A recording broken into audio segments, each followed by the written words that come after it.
പരിശുദ്ധ പരമദ്വിപികാരുണ്യത്തിന് എന്നേരവും ആരാധനയും സ്തുതിയും പുകഴ്ചയും ഉണ്ടായിരിക്കട്ടെ.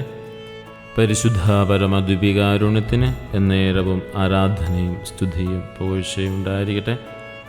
പരിശുദ്ധ പരമദ്വിപികാരുണ്യത്തിന് എന്നേരവും ആരാധനയും സ്തുതിയും പുകഴ്ചയും ഉണ്ടായിരിക്കട്ടെ. ദ്വിപികാരുടെ നാഥ, അങ്ങയുടെ സന്നിധിയിലായിരിക്കുന്ന ഞങ്ങളെല്ലാവരെയും നിന്റെ കൃപയാൽ പരിപാലിക്കുകയും സംരക്ഷിക്കുകയും ചെയ്യണമേ. കർത്താവേ, നിൻ്റെ തിരുപ്പിറവിക്കായി ഒരുങ്ങിക്കൊണ്ടിരിക്കുന്ന ഞങ്ങൾ ഒരുക്കങ്ങളെ അങ്ങ് ഒരിക്കൽ കൂടി സ്നേഹത്തോടെ കരുതുകയും നോക്കുകയും അങ്ങനെ നിൻ്റെ തിരുപ്പിറവിക്കായി ഞങ്ങളെ തന്നെ ഒരുക്കുവാൻ കൂടി അങ്ങയുടെ കൃപയും അനുഗ്രഹവും ഞങ്ങൾക്ക് നൽകുകയും ചെയ്യണമേ. പ്രിയ സഹോദരങ്ങളെ, ഇന്നത്തെ ഈ ദിവ്യകാരുണ്യ ആരാധനയിൽ നമ്മൾ വിചിന്തന വിഷയമാക്കുന്നത് വിശുദ്ധ ലൂക്കായുടെ സുവിശേഷം 1-ാം അധ്യായം 32-ാമത്തെ വാക്യമാണ്.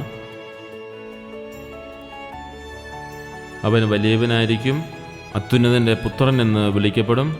കർത്താവായ ദൈവം അവൻ്റെ പിതാവായ ദാവീദിൻ്റെ സിംഹാസനം അവന് കൊടുക്കും.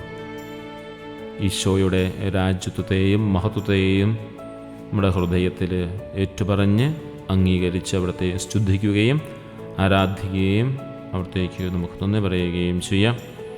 അത്യുന്നതൻ്റെ പുത്രനും രാജാധിരാജാവുമായ ഈശോയെ, അങ്ങയുടെ രാജകീയ സാന്നിധ്യത്തിൽ ഞങ്ങൾ അണയുന്നു. ഈ ദിവ്യകാരുണ്യത്തിൽ അങ്ങയെ ഞങ്ങളുടെ ഏക കർത്താവും രാജാവുമായി ഞങ്ങൾ ഏറ്റുപറയുന്നു. 25 നോമ്പിൻ്റെ ഈ ഒരുക്കകാലത്ത് ഞങ്ങളുടെ ഹൃദയം അങ്ങയുടെ സിംഹാസനമായി ഒരുക്കുവാൻ ഞങ്ങളെ സഹായിക്കണമേ. അങ്ങയുടെ മഹത്വമുള്ള വരവിനായി ഞങ്ങൾ കാത്തിരിക്കുന്നു. ആമേൻ.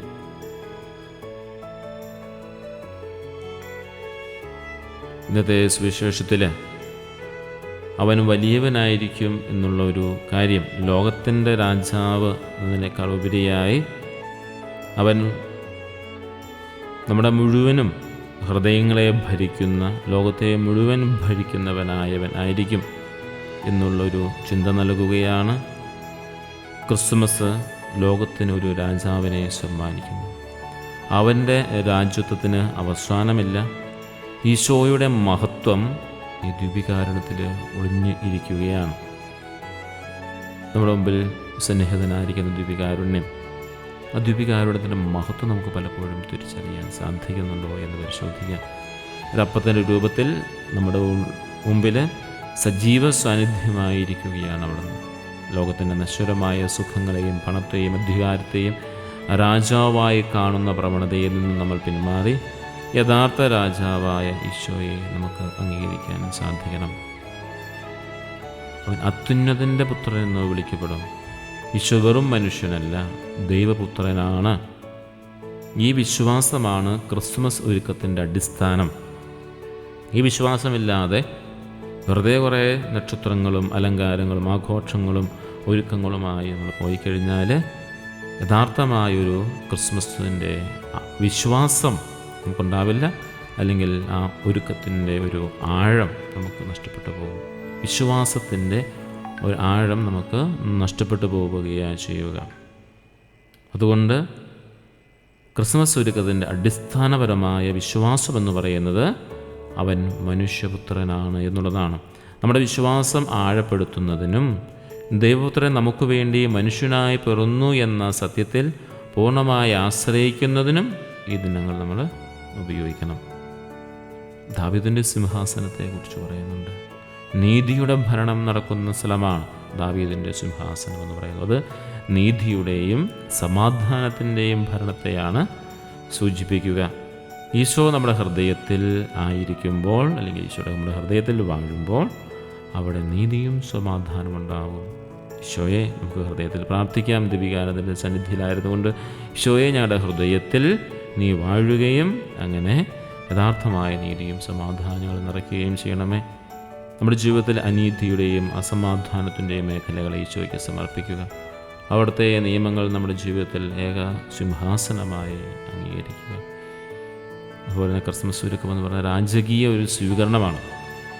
നമ്മൾ നമ്മുടെ രാജാവിൻ്റെ ജനനത്തിനായി ഒരുങ്ങുകയാണ്. നമ്മുടെ ഹൃദയമാവുന്ന പുൽക്കൂടിന് ഒരു രാജകീയമായ സ്വീകരണം നൽകാൻ നാം ഒരുങ്ങണം. അതിന് നമ്മൾ പ്രാർത്ഥന, ഉപവാസം, ദാനധർമ്മം എന്നിവ നമ്മുടെ രാജകീയ സംഭാഷണങ്ങളാണ്.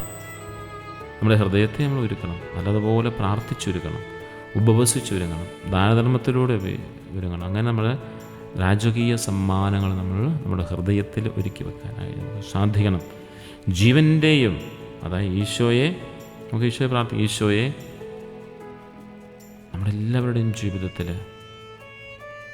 ദിവികാരണത്തിൽ എഴുന്നള്ളിരിക്കുന്ന ഈശോയെ തന്നെ, ആ ഈശോയെ നമ്മുടെ എല്ലാവരുടെയും ജീവിതത്തിലും ഹൃദയത്തിലും ഏക രാജാവായി സ്വീകരിക്കാനായിട്ട് സാധിക്കണം. ഏക രാജാവായി നമ്മൾ സ്വീകരിക്കണം. അങ്ങനെ ഏക രാജാവായി സ്വീകരിക്കുമ്പോൾ നമ്മുടെ ജീവിതത്തിൽ അവിടുന്ന് ഭരണം നടത്തേണ്ട മേഖലകൾ സമർപ്പിക്കുക. അതായത് നമ്മുടെ ജീവിതത്തിൻ്റെ എല്ലാ മേഖലകളിലും അവിടുത്തെ ഭരണം നടക്കേണ്ടതായിട്ടുണ്ട്. അതുകൊണ്ട് പ്രത്യേകിച്ച് നമ്മൾ വിട്ടുകൊടുക്കാത്ത ചില മേഖലകളുണ്ട് എങ്കിൽ ആ മേഖലകളെ കൂടി വിട്ടുകൊടുക്കാനായിട്ട് നമ്മൾ തയ്യാറാവുക. ഈശോ രാജാവായി വാഴുന്ന ഏറ്റവും മനോഹരമായൊരു സമയത്തിലേക്ക് നമ്മൾ കടന്നു പോവുകയാണ്. ലോകത്തിൻ്റെയും ഞങ്ങളുടെയും രാജാവായ ഈശോയ്ക്ക് മുമ്പിൽ അവിടുത്തെ നീതിയും സമാധാനവും ആവശ്യമുള്ള എല്ലാവർക്കും വേണ്ടി ഞങ്ങൾ പ്രാർത്ഥിക്കുകയാണ്. ലോക നേതാക്കൾ നീതിയോടെ ഭരിക്കുന്നതിനും എല്ലാ രാജ്യങ്ങളും ക്രിസ്തുവിൻ്റെ സമാധാനത്തിൻ്റെ ഭരണം സ്ഥാപിക്കുന്നതിനു വേണ്ടി ഈശോയെ രാജാവെ അങ്ങയുടെ സിംഹാസനം ഞങ്ങളുടെ ഹൃദയങ്ങളിൽ സ്ഥാപിക്കണമേ നമുക്ക് പ്രാർത്ഥിക്കാം. ഈശോയെ രാജാവെ അങ്ങയുടെ സിംഹാസനം ഞങ്ങളുടെ ഹൃദയത്തിൽ സ്ഥാപിക്കണമേ. ക്രിസ്തുമതം പീഡനം അനുഭവിക്കുമ്പോൾ അടിച്ചമർത്തപ്പെട്ടവർ എന്നിവർക്ക് വേണ്ടി അത്യുന്നതൻ്റെ പുത്രൻ്റെ സംരക്ഷണം ലഭിക്കുന്നതിന് വേണ്ടി ഈശോ രാജാവെ അങ്ങയുടെ സിംഹാസനം ഞങ്ങളുടെ ഹൃദയത്തിൽ നിറയ്ക്കണമേ. ഞങ്ങളുടെ നോമ്പുകാല പരിശ്രമങ്ങൾ ഫലദായകമാകുന്നതിനും ക്രിസ്മസിന് അവിടുത്തെ മഹത്വം ദർശിക്കുന്നതിനു വേണ്ടി ഈശോ രാജാവെ അങ്ങയുടെ സിംഹാസനം ഞങ്ങളുടെ ഹൃദയത്തിൽ സ്ഥാപിക്കണമേ. നമ്മുടെ വ്യക്തിപരമായ എല്ലാ നിയോഗങ്ങളും ഈ തമ്പുരാൻ്റെ ഈശോരാജാവായ അവിടുത്തെ സിംഹാസനം നമ്മുടെ ഹൃദയത്തിൽ സ്ഥാപിച്ചുകൊണ്ട് നേടിയെടുക്കുന്നതിന് വേണ്ടി നിയോഗങ്ങൾ സമർപ്പിച്ച് പ്രാർത്ഥിക്കുക. കർത്താവായ ഈശോയെ, അങ്ങൻ്റെ രാജാവാണ്, അങ്ങയുടെ രാജ്യത്തിന് അവസാനമില്ല. എൻ്റെ ജീവിതം പൂർണ്ണമായും അങ്ങയുടെ ഭരണത്തിന് ഞാൻ സമർപ്പിക്കുന്നു. പ്രാർത്ഥിക്കാം. പരിശുദ്ധ പരമ ദിവ്യകാരുണ്യത്തിന് എന്നേരവും ആരാധനയും സ്തുതിയും പുകഴ്ചയും ഉണ്ടായിരിക്കട്ടെ. പരിശുദ്ധ പരമ ദിവ്യകാരുണ്യത്തിന് എന്നേരവും ആരാധനയും സ്തുതിയും പുകഴ്ചയും ഉണ്ടായിരിക്കട്ടെ. പരിശുദ്ധ പരമ ദിവ്യകാരുണ്യത്തിന് എന്നേരവും ആരാധനയും സ്തുതിയും പുകഴ്ചയും ഉണ്ടായിരിക്കട്ടെ. നമ്മുടെ കർത്താവ് യേശു മിശിഹായുടെ കൃപയും പിതാവായ ദൈവത്തിൻ്റെ സ്നേഹവും പരിശുദ്ധാത്മാവിൻ്റെ സഹവാസവും നാം എല്ലാവരോടും കൂടി ഉണ്ടായിരിക്കട്ടെ, ഇപ്പോഴും എപ്പോഴും എന്നേക്കും. ആമേൻ. അത്യുന്നതൻ്റെ പുത്രനും ഞങ്ങളുടെ രാജാവുമായ ഈശോയുടെ മഹത്വത്തിൽ സന്തോഷിച്ച് സമാധാനത്തോടെ അവിടുത്തെ വരവിനായി ഒരുങ്ങുക. ഈശോ എല്ലാവരെയും സമർത്ഥമായി അനുഗ്രഹിക്കട്ടെ.